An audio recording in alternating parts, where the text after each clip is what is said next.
제가 가진 성경으로 신약 성경 311페이지에 있는 에베소서 2장 19절에서 22절까지 말씀 제가 봉독하겠습니다. 그러므로 이제부터 너희는 외인도 아니요 나그네도 아니요 오직 성도들과 동일한 시민이요 하나님의 권속이니라. 너희는 사도들과 선지자들의 터 위에 세우심을 입은 자라. 그리스도 예수께서 친히 모퉁이 돌이 되셨느니라. 그의 안에서 건물마다 서로 연결하여 주 안에서 성전이 되어가고 너희도 성령 안에서 하나님이 거하실 처소가 되기 위하여 그리스도 예수 안에서 함께 지어져 가느니라. 아멘. 샬롬, 반갑습니다. 새해 하나님이 더욱더 큰 은혜 주시기를 소망하는 마음으로 이 시간 말씀에 귀 기울일 때 하나님이 주시는 감동이 여러분의 생각과 마음을 가득 채우고 또 결단하고 돌아가는 시간 될 수 있기를 간절히 소원하며 축복합니다. 오늘 교회 오실 때 많이 어려우셨을 것 같습니다. 운전하시는 분들도 많이 어려우셨을 테고 또 걸어오시는 분들도 상당히 미끄러운 길 조심조심 오시느라 많이 힘드셨을 것 같습니다. 모두 너무 고생 많으셨고 또 돌아가실 때도 안전하게 돌아가실 수 있도록 안전하게 돌아가실 수 있기를 기도합니다. 오늘은 저와 여러분이 올 한 해 동안 붙들고 살아야 될 말씀으로 우리가 교회입니다라는 이 올해표로 삼은 성경 구절 말씀, 바로 에베소서 2장 22절 말씀을 살펴보면서 사도 바울이 에베소 교회에게 한 이 권면의 말씀이 바로 오늘날 우리 교회에게 또 저와 여러분에게 큰 도움과 또 유익이 될 수 있는 말씀이라는 것을 알아보고 또 이 말씀을 토대로 우리가 새롭게 결단하는 시간이 될 수 있기를 소망합니다. 에베소서 2장 22절 말씀은 에베소서 2장 말씀의 마지막 절이자 또 결론 부분으로서 너희도 성령 안에서 하나님이 거하실 처소가 되기 위하여 그리스도 예수 안에서 함께 지어져 가느니라 라고 우리들의 이 정체성이 무엇인지에 대해 말하고 있는 것을 볼 수 있습니다. 사도 바울은 우리의 정체성이 무엇이냐, 바로 하나님이 거하실 처소가 되기 위한 존재다라고 말하고 있습니다. 하나님이 거하실 만한 처소가 되기 위한 존재라니 참으로 영광스러운 표현 아닙니까? 그런데 처소가 이미 되었다라는 것이 아니라 아직은 하나님이 거하시는 처소가 아니지만 앞으로 그렇게 되기 위하여 이제 그리스도 예수 안에서 지어져 간다라고 하였습니다. 즉 아직 건설 중인 건물이라는 뜻입니다. 그런데 여러분, 여기 아주 중요한 단어가 있습니다. 무엇입니까? 바로 함께라는 단어입니다. 함께. 과연 누구와 함께라는 말일까요? 예수님과 함께? 맞는 말입니다. 성령님과 함께? 지당한 말씀입니다. 그런데 그것보다 더 중요한 것이 있습니다. 이 시간 사도 바울이 에베소서 2장 말씀을 통해서 과연 무엇을 말하려고 했는지를 우리가 함께 묵상하며 과연 우리가 누구와 함께, 왜 함께, 또 어떻게 함께 해야 하는지 등을 알아보고 저와 여러분이 우리들의 삶이 마땅히 하나님께서 거하실 만한 처소가 되기 위해서 우리가 결단해야 되는 것은 무엇인지, 살아내야 하는 것은 무엇인지 알아볼 수 있기를 원합니다. 사실 먼저 미리 말씀드리자면 오늘 말씀은 조금 아플 수 있습니다. 조금 듣기 힘들 수도 있습니다. 왜냐하면 우리들이 어떤 존재인지를 너무나도 적나라하게 밝히는 그런 말씀이기 때문입니다. 사도 바울의 이 말씀을 통해서 우리가 힘들더라도 이 말씀을 잘 보고 또 잘 듣고 또 깨닫고 새롭게 결단하는 저와 여러분 모두 될 수 있기를 간절히 바랍니다. 에베소서 2장의 마지막 말씀인 22절 말씀에서 사도 바울은 우리를 하나님이 거하실 처소가 되기 위한 존재라고 표현을 했습니다. 그런데 사실 2장 시작 부분에 보면은 전혀 다른 정의를 내리고 있는 것을 볼 수 있습니다. 2장 1절 말씀을 보면 그는 허물과 죄로 죽었던 너희를 살리셨도다 라고 하면서 우리를 어떤 존재로 말하느냐, 바로 허물과 죄로 죽었던 존재, 허물과 죄로 이미 죽은 존재라고 우리의 정체성을 밝히고 있습니다. 여기서 우리가 이 전후 관계를 똑바로 알아야 됩니다. 우리들이 어떤 상태에 있었느냐, 죽을 뻔한 상태가 아닙니다. 자칫 잘못하면 죽을 뻔한 상태가 아니라 이미 죽은 상태였다는 것입니다. 이 낭떠러지 끝에 아슬아슬하게 매달려 있는 것도 아니고 이미 떨어져서 산산조각난 상태라는 것입니다. 허물과 죄로 인해서 이미 그렇게 죽어버린 상태가 바로 저와 여러분의 상태였다는 것입니다. 이것이 예수님을 만나서 죄사함 받기 이전, 구원을 얻기 이전의 인간의 상태를 말하는 것입니다. 물론 이 육신은 죽지 않았죠. 누군가가 우리에게 넌 이미 죽어있다 한다면은, 아니 살아있는데, 이 육체가 멀쩡하게 살아있는데 뭐 죽었다고 그러냐 생각하시겠지만은, 성경은 분명히 말하기를 우리의 영혼은 분명히 죽어 있었다는 것입니다. 또한 그 상태 그대로 간다면은 영원한 죽음을 얻게 될 것이다 라고 성경은 말합니다. 그렇다는 것은 여러분, 저와 여러분 가운데 단 한 사람도 예수님 만나기 이전에 죽지 않은 사람이 단 한 사람도 없었다라는 말일 것입니다. 여러분, 이것을 인정하십니까? 혹 사도 바울이 왜 이렇게 극단적으로 이야기하나? 나는 그 정도로 죄에 빠지지 않았는데 하는 그런 생각 들지는 않으십니까? 이어서 2절 말씀을 보시면 바울이 왜 그렇게 말을 했는지 설명을 하고 있습니다. 그때 너희는 그 가운데서 행하여 이 세상 풍조를 따르고 공중의 권세 잡은 자를 따랐으니 곧 지금 불순종의 아들들 가운데서 역사하는 영이라. 앞서 허물과 죄로 죽었던 그때의 우리들은 그 가운데서 행했다, 즉 허물과 죄 가운데에서 행했다라고 말하고 있습니다. 그런데 정확하게 죄와 허물 가운데 행했다는 것이 무슨 말일까요? 바로 이 세상 풍조를 따르고 공중 권세를 잡은 자를 따랐다라는 것인데요, 이 세상 풍조는 바로 세상의 지식, 세상의 가치관, 세상 문화들을 그대로 쫓아 살아가는 것을 말합니다. 그래서 세상에 속한 사람들이 살아가는 모습 그대로 살아가는 것이 바로 세상의 풍조를 따라가는 삶입니다. 또한 공중의 권세 잡은 자, 이것은 바로 세상 사람들이 따르는 목소리입니다. 즉 쾌락과 욕심과 이기심과 분노와 질투심과 거짓, 이러한 것들을 따르는 목소리, 바로 사탄의 목소리를 따르며 살아가는 것을 말하는 것입니다.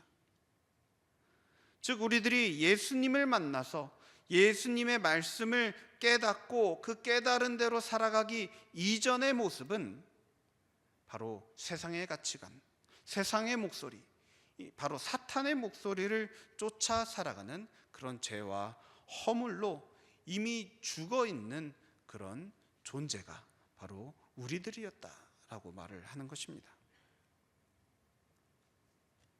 여러분, 실로 세상의 가치관에서 자유로울 수 있는 사람 과연 누구겠습니까? 예수님을 믿는다고 하더라도 여전히 세상 가치관, 세상 욕심에 매여서 살아가는 사람들이 대부분입니다. 과연 누가 거기서 자유롭다 할 수 있겠습니까? 중요한 것은 우리가 이것을 인정하느냐 인정하지 않느냐입니다. 우리가 이것을 겸손하게, 맞습니다, 제가 바로 죄와 허물로 이미 죽어있던 존재입니다 라고 인정하고 고백하는 것입니다. 바라기는 이러한 고백이 바로 저와 여러분의 고백이 되기를 소원합니다. 또 바울은 계속해서 말합니다. 3절에서 5절입니다. 전에는 우리도 다 그 가운데서 우리 육체의 욕심을 따라 지내며 육체와 마음이 원하는 것을 하여 다른 이들과 같이 본질상 진노의 자녀이었더니 긍휼이 풍성하신 하나님이 우리를 사랑하신 그 큰 사랑을 인하여 허물로 죽은 우리를 그리스도와 함께 살리셨고. 바울이 자기 스스로에 대해서 이렇게 고백을 하고 있는 것입니다.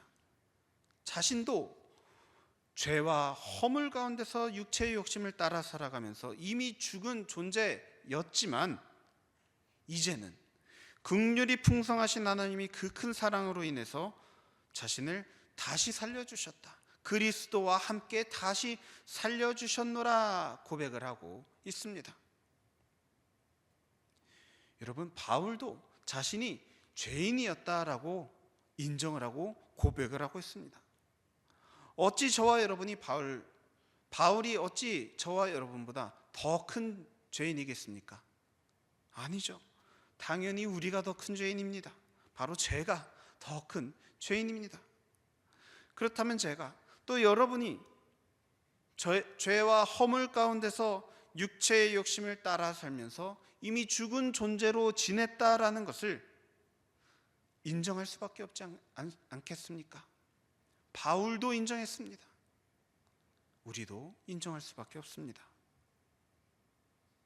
이러한 우리 존재,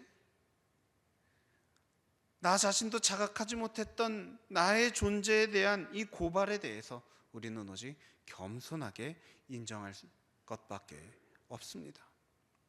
나는 결코 아니라고, 나는 죄가 없느라고 할 수 있는 사람은 아무도 없습니다.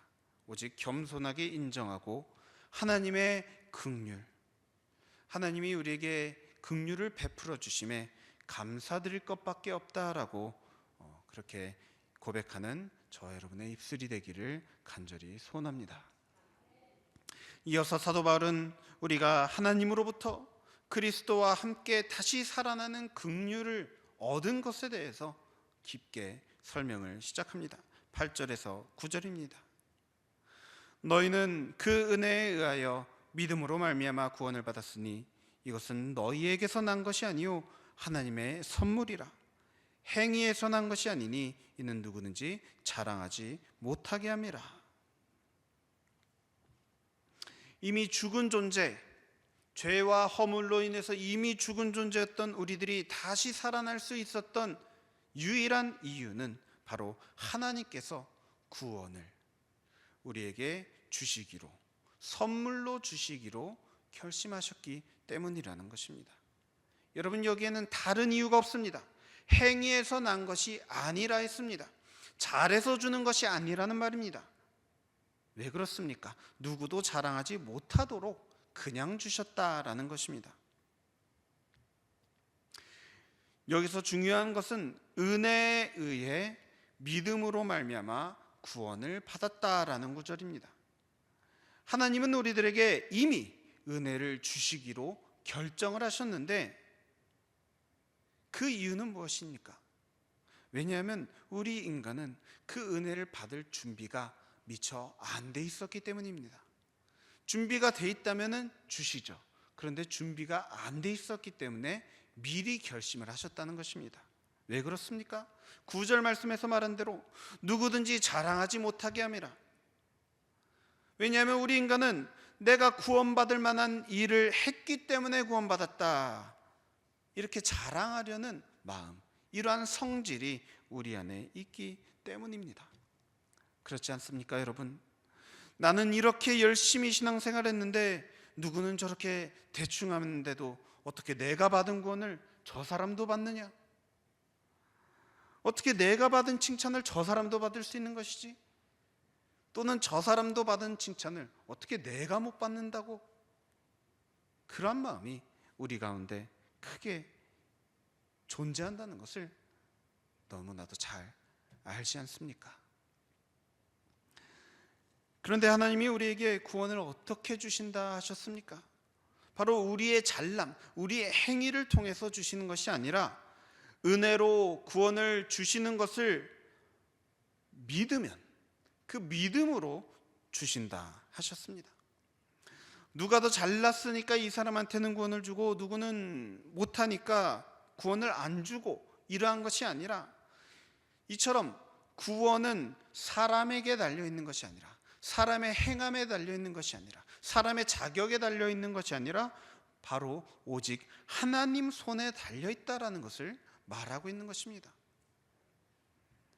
그래서 사도 바울은 은혜로 주어지는 구원에 대한 믿음을 가진 사람들, 누구든지 그러한 믿음을 가진 사람들, 바로 저와 여러분과 같은 그리스도인 모두에게 해당되는 말로서 이와 같은 고백을 합니다. 10절 말씀입니다. 우리는 그가 만드신 바라 그리스도 예수 안에서 선한 일을 위하여 지으심을 받은 자니 이 일은 하나님이 전에 예비하사 우리로 그 가운데서 행하게 하려 하심이니라. 여러분, 바울은 말합니다. 우리는 누구라고요? 우리, 바로 저와 여러분, 여러분 옆에 있는 사람들, 또 하나님 안에서 우리가 한 형제 한 자매로 부르심 받은 모든 사람들을 우리는 이라고 말하고 있는 것입니다. 그 사람들, 우리들이 어떤 사람들이냐? 바로 그리스도 예수 안에서 선한 일을 하기 위해서 지으심을 받은 사람들이다 라고 말하고 있습니다. 그리고선 이렇게 말합니다. 이 부분이 정말 중요합니다. 이 일은 하나님이 전에 예비하사 우리로 그 가운데서 행하게 하려 하심이니라. 하나님께서 전에 이 일을 예비하셨다는 것입니다. 무엇입니까? 우리로 그 가운데서 행하게 하려고. 어떤 일을 행하게 하려고요? 바로 그리스도 예수 안에서 선한 일을 하기 위해서 우리들을 지으셨고 이것을 미리 예비하셨다는 것입니다. 앞서 1절 말씀에서는 우리 존재에 대해서 죄와 허물로 말미암아 죽은 존재라고 말을 하면서 무엇이라고 말하죠? 우리가 죄와 허물 가운데 행했기 때문에 죄와 허물로 죽은 사람들이라 했습니다. 이 가운데서 행했다. 무엇 가운데서 행하는 것이 중요합니까? 그러니까 죄와 허물 가운데서 행하면 죽음이고, 바로 하나님께서 우리를 위해서 예비하신 것은 바로 우리가 그리스도 예수 안에서 선한 일을 하기 위해서 그 가운데서 행하게 하려고 우리로 말미암아 그러한 일들을 하도록 하나님께서 미리 예비해 주셨다. 그러한 은혜를 우리에게 미리 예비해 주셨다라고 말을 하고 있는 것입니다. 그러니까 이것이 조금 깁니다. 정리하자면 이렇습니다. 먼저 우리는 죄와 허물로 죽은 존재들이었습니다. 왜냐하면 우리는 이 세상의 목소리, 이 세상의 가치관을 이끄는 이 사탄의 목소리를 따르는 삶을 살았기 때문입니다. 어쩌면 지금도 그렇게 살고 있죠. 그런데 지금 그렇든 과거 그렇든 어떻든 간에 하나님께서는 이런 우리들에게 구원을 베풀어 주시기로 정하셨다는 것입니다. 하나님께서 이렇게 정하신 이유는 오직 구원은 하나님께 달려있기 때문에 우리의 행위를 통해서 구원을 얻었다라고 자랑하지 못하도록 하나님께서 미리 정해주셨다는 것입니다. 그리고 그 이유와 목적은 바로 우리들로 하여금 그리스도 예수 안에서 선한 일을 하게 하려고 미리부터 예비하시고 이끄시고 지금도 우리 안에서 함께 하신다는 것입니다. 이처럼 저와 여러분의 존재, 우리들의 이 정체성에 대해서 아주 신랄하게 고발한 사도 바울은 이제 우리들이 새롭게 얻게 된 정체성에 대해 이와 같이 설명합니다. 13절 말씀입니다. 이제는 전에 멀리 있던 너희가 그리스도 예수 안에서 그리스도의 피로 가까워졌느니라. 전에는 멀리 있던 너희, 전에는 멀리 있었던, 예수님에게서 멀리 있었던, 하나님에게서 멀리 있었던, 구원에게서 멀리 있었던 바로 저와 여러분이 예수님 안에서 다시 하나로 부르심을 받게 되었다는 것입니다. 예수님 안에서 예수님의 피로 우리가 서로 가까워지게 되었다는 말입니다. 여러분, 이 말씀을 들으면서 혹시 어떤 생각이 드십니까? 나는 저 성도님하고는 별로 안 가까운데, 나는 저 권사님하고는 별로 가깝게 지내고 싶지 않다, 이런 생각이 혹시 드시지는 않습니까? 그런데 이 말씀이 말하는 바는 우리의 어떤 이 개개인의 기준이나 판단이나 감정보다도 우리가 우선순위에 두어야 하는 것은 바로 예수님이 어떤 분이신가, 예수님이 무엇을 원하시는가, 예수님이 우리에게 무엇이라고 말씀하시는가에 더욱 우선순위를 두어야 합니다. 내가 별로 마음에 들지 않는 사람이 있을 수 있죠. 마음에 자꾸 걸리는 사람이 있을 수 있습니다. 나에게 자꾸 어떤 거짓을 행하고 나에게 해악을 끼치는 사람이 있을 수 있습니다. 그런데 그 감정, 그 기분, 그런 어떤 논리적인 그 모든 것들을 떠나서 우리가 먼저 우선 삼아야 되는 것, 그것이 바로 예수님의 말씀이라는 것입니다. 14절에서 16절 말씀에 보면 우리가 믿는 이 예수님께서는 어떻게 하셨는가, 이것을 사도 바울이 이렇게 설명을 합니다. 그는 우리의 화평이신지라 둘로 하나를 만드사 원수된 것 곧 중간에 막힌 담을 자기 육체로 하시고 법조문으로 된 계명의 율법을 폐하셨으니 이는 이 둘로 자기 안에서 한 세 사람을 지어 화평하게 하시고 또 십자가로 이 둘을 한 몸으로 하나님과 화목하게 하려 하심이라. 아멘. 여러분, 예수님은 우리의 화평이십니다. 예수님이 아니고서는 우리가 평화를 누릴 수가 없습니다. 그 이유는 바로 예수님께서 자신의 몸을 버려서 자신의 죽음을 통해서 중간에 막힌 담, 우리와 하나님 사이에 막힌 그 죄의 담을 허무셨기 때문입니다. 우리가 평화를 얻을 수 있는 것은 오직 하나님으로부터 말미암는 것입니다. 우리 인간은 평화를 스스로 만들어낼 수 없습니다. 평화하고자, 화해하고자 애쓰지만 결국 그 결말은 다시 싸우고 다시 토라지고 다시 등 돌리는 그러한 일들이 반복되지 않습니까? 인간으로서는 결코 평화를 얻을 수 없지만 오직 하나님께로부터 우리가 평화를 얻을 수 있는 것입니다. 그런데 과연 우리가 어떻게 하나님께로부터 평화를 얻는다는 것입니까? 예수님께서 그 막힌 담을 허무셨기 때문에 비로소 우리가 평화를 얻을 수 있다는 것입니다. 그런데 사도 바울은 이 말씀을 하면서 반복해서 말을 합니다. 뭐라고 반복을 합니까? 둘을 하나로 만들었다, 이 말을 계속해서 강조를 하고 있는 것을 봅니다. 여기서 말한 이 둘이라는 것의 이제 정체는 바로 유대인과 이방인들을 말하는데요. 이것이 말하는 바는 원래라면 서로 가까워질 수 없는 사람들입니다. 철천지 원수 같은 사람들입니다. 서로 용납하지 못하는 사람들입니다. 인간적인 기준대로 하면 도저히 친해질 수 없는 사람들이 서로 하나 될 수 있게 하기 위해서 예수님이 죽음으로 막힌 담을 허무시고 하나님께로부터 평화를 얻을 수 있게 해주셨다는 말입니다.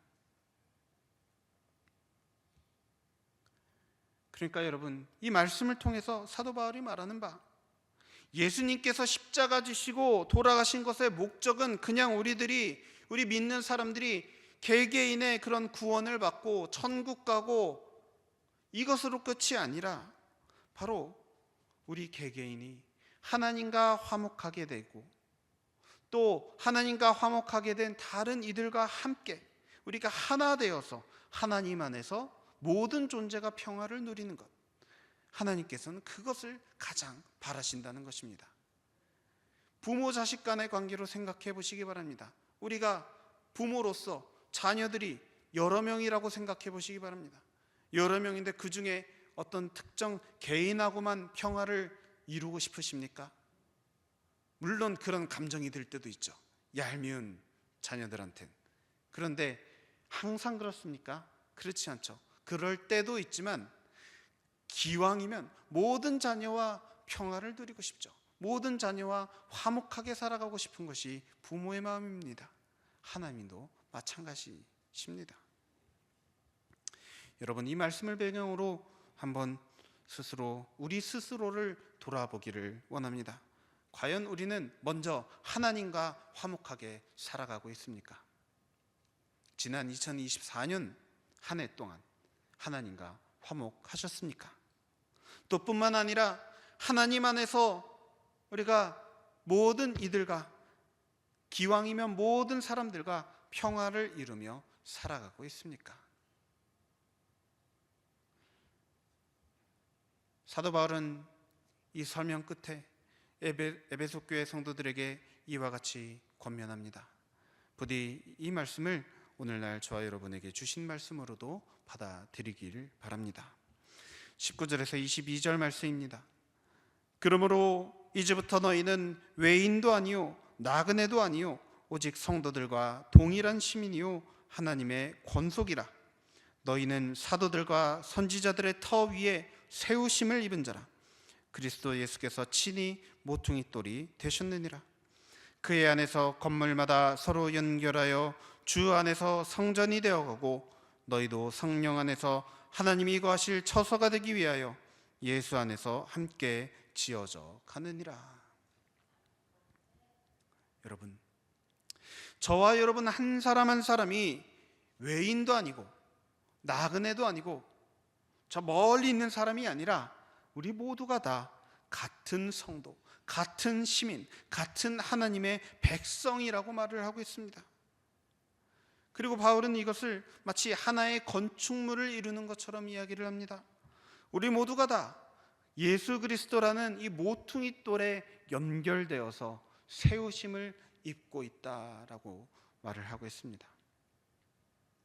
주님 안에서 함께 성전이 되어가고 성령님의 하나 되게 하시는 그 은혜 가운데 저와 여러분이 하나님이 거하실 만한 처소로 점점 세워져 가고 있다라고 말을 하고 있습니다. 그래서 우리가 함께 지어져 가는 중이다. 지어져 가고 있었는데 말았다. 그것이 아닙니다. 지어져 가는 중이다 라고 당당하게 선포하고 있는 것입니다. 여러분, 저는 이 말씀을 읽으면서 마치 이 바벨론 포로기가 끝나고 이 예루살렘 성벽을 다시 쌓던 그 예루살렘 백성들이 떠올랐습니다. 예루살렘 백성들은 다 무너진 그 성벽을 다시 쌓기 위해서 모든 주민들이 한 사람도 빠짐없이 스스로 자기 집 앞에 있는 그 성벽을 쌓아야 했습니다. 그런데 백성들이 그 성벽을 쌓는 일이 수월했을까요? 그렇지 않습니다. 백성들이 성벽을 쌓는다는 소식을 듣고 적들이 수시로 방해를 했습니다. 그래서 백성들은 성벽을 쌓으면서 언제든지 적들이 쳐들어올 수 있기 때문에 한 손에는 병기를, 한 손에는 이 벽돌을 들고 성벽을 쌓았다라고 했습니다. 우리들의 신앙생활 또한 마치 성벽 쌓기와 같습니다. 여러분, 성벽입니다. 그냥 어디 일렬로 쌓는 돌탑이 아니라 성벽입니다. 내 신앙만 열심히 쌓아서는 아무 의미가 없습니다. 다 같이 쌓아 올려야 안전한 성벽, 완벽한 성벽이 되는 것입니다. 그런데 우리 모습을 돌아보면 심지어 내 신앙도 잘 못 쌓고 있지 않습니까?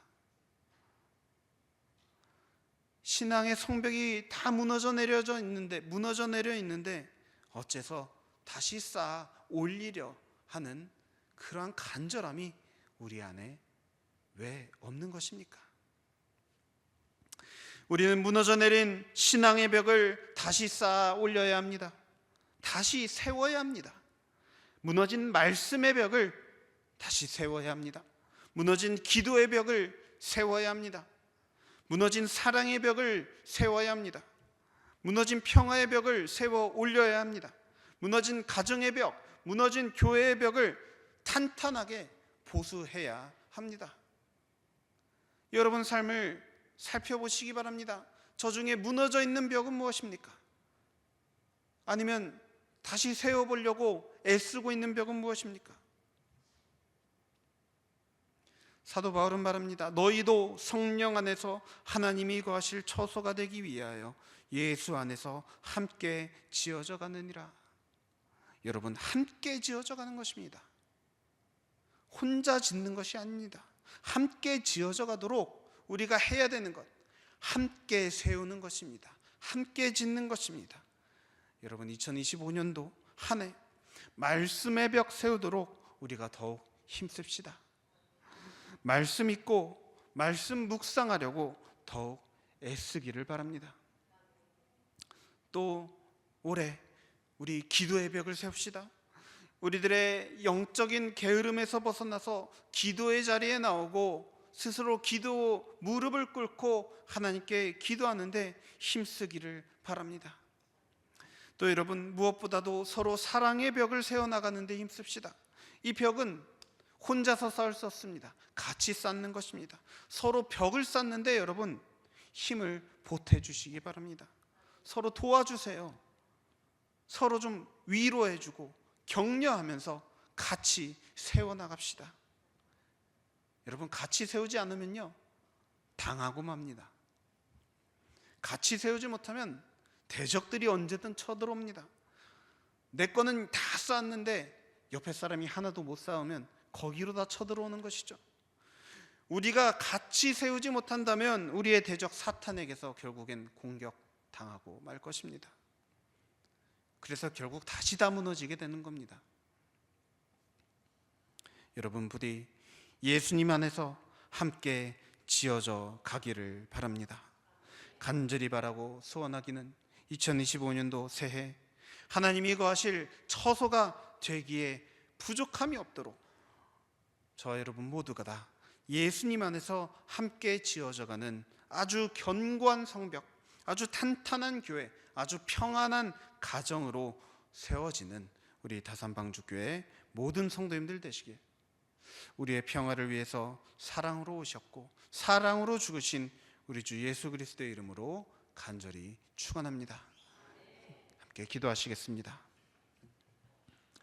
사랑과 은혜가 충만하신 하나님 아버지, 지난 47년간 이 교회를 인도해 주시고 또 함께하여 주신 그 놀라운 사랑과 은혜에 진심으로 감사를 드립니다.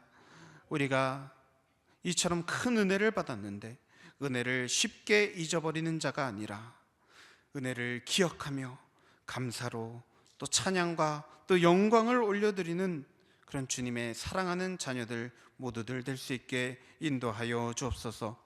또 새해를 맞아서 간절한 마음으로 하나님 앞에 나온 우리 모든 성도들에게 하나님의 살아 역사하시는 말씀으로 깨우쳐 주시니 감사드립니다. 참으로 우리는 죄로 말미암아 죽은 존재들이었습니다. 하지만 하나님의 그 큰 사랑하심으로 은혜로 제사함 받고 구원받게 해주심에 진심으로 감사드립니다. 우리가 결코 이 구원에 대해서 우리 자신을, 우리 스스로를 자랑하기보다는 오직 하나님의 놀라운 은총을 자랑하는 삶을 살아가게 하여 주옵소서. 우리 각 성도들의 삶 속에 하나님이 베푸신 사랑에 대한 감사가 날마다 넘치게 하여 주시고, 감사한 만큼 또 하나님의 말씀을 더욱 잘 따르며 살아가게 인도하여 주옵소서. 말씀의 성벽 세우고 기도의 성벽 세우며 무엇보다도 사랑의 성벽으로 하나님 안에서 하나 된 우리 모든 성도들 다 함께 한마음 한뜻으로 견고한 성벽을 세워나가는 우리 다산방주 모든 성도들과 또 그 가정들 될 수 있도록 인도하여 주옵소서. 감사드리며 이 모든 것을 우리를 사랑하사 우리에게 찾아오시고 또 지금까지 함께 하시고 살아 역사하시는 우리 주 예수 그리스도의 이름으로 간절히 기도드립니다. 아멘.